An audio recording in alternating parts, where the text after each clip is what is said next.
Hey everyone, Kappa Man here. Welcome back to Yokai Tales. Oh, don't mind this outfit. I borrowed it from the no parabo that lives downstairs because I just had to wash a few things. That's the problem with only owning one outfit. I'm constantly doing laundry. But I won't let that get in the way of today's episode, as we're going to be covering a yokai that doesn't really cover up anyways, the Tomokazuki. Show me the way. We're in this life paradise, waiting for you. All in the world, they play to us.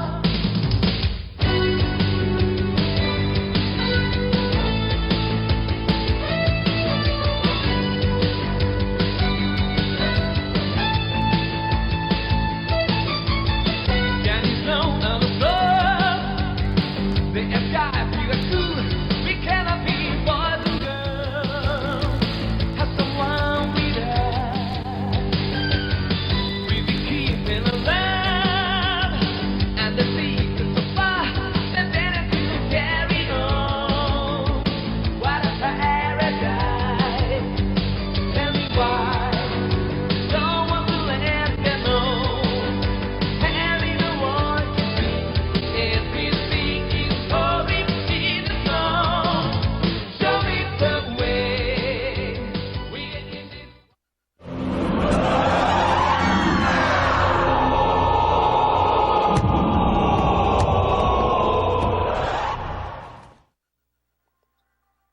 Ama, the deep-sea divers that have scoured the bottom of the ocean floor for centuries. These divers, traditionally women, have been an important part of Japan's history for over 2,000 years. Passed on from generation to generation, the ability to dive so deep and for so long without any type of gear or air tanks was one that only came with much practice. These women would swim to the bottom with nothing more than a fundoshi, or loincloth, a handkerchief to hold their hair back, and a knife. Also floating at the surface would be a wooden bucket with a rope tied to it. Once at the bottom, the Ama would look for all manner of food, such as seaweed, oysters, clams, octopi, you name it. They would then bring these up, put them into the bucket, and head back down. These days, they wear a wetsuit, a pair of goggles, and on some occasions a white jumpsuit. Despite the change in attire, the Ama still function the way they always have, only now the focus is on pearls rather than food. So, this is all well and good, and I've even met some Ama in person while looking for swimmers to take Shirikodama from. But generally, the Kappa and the Ama have an unspoken agreement to leave each other alone. You know, we stick to the rivers, they stick to the sea. However, there are other yokai that are not so considerate, and that's where the Tomokazuki come in. Originating somewhere from the dark depths of the ocean, the Tomokazuki's true form is hard to pinpoint. This is because they take on the appearance of whatever Ama spots them while she dives for sea life.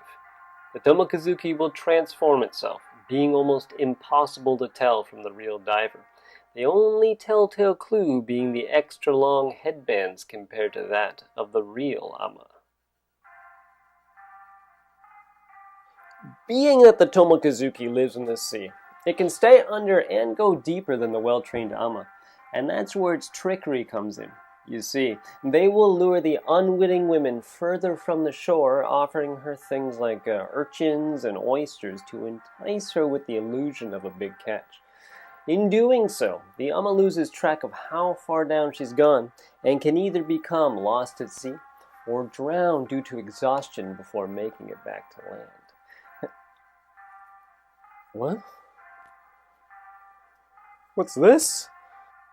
How did this find its way into my laundry basket? Oh, it's so illustrious.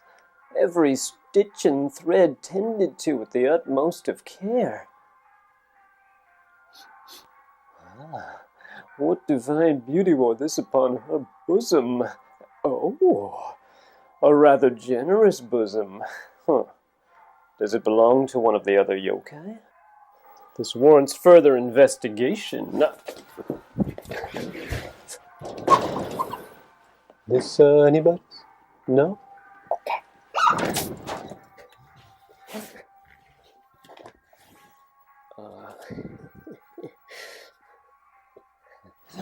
Where was I? Yes. One theory has it that this yokai is actually ama that have drowned and since transformed into the Tomokazuki, perhaps jealous of other ama that have survived in their place.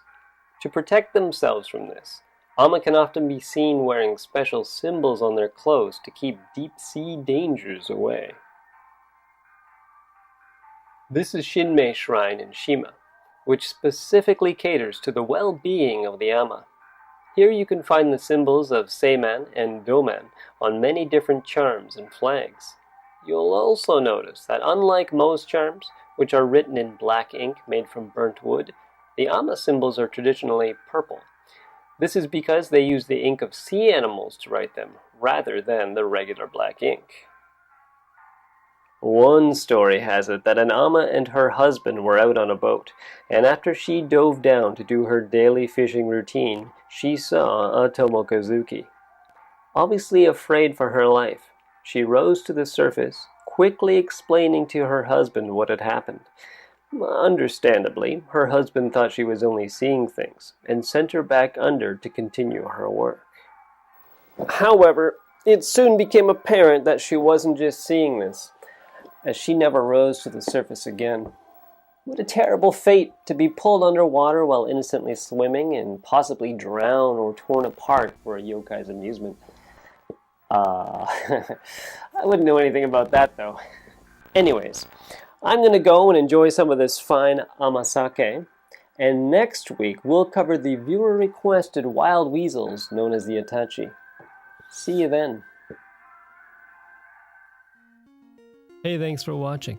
If you have a yokai you'd like to see me cover on the show, please let me know in a comment below or any of the various places around the web linked in the description. See you next time.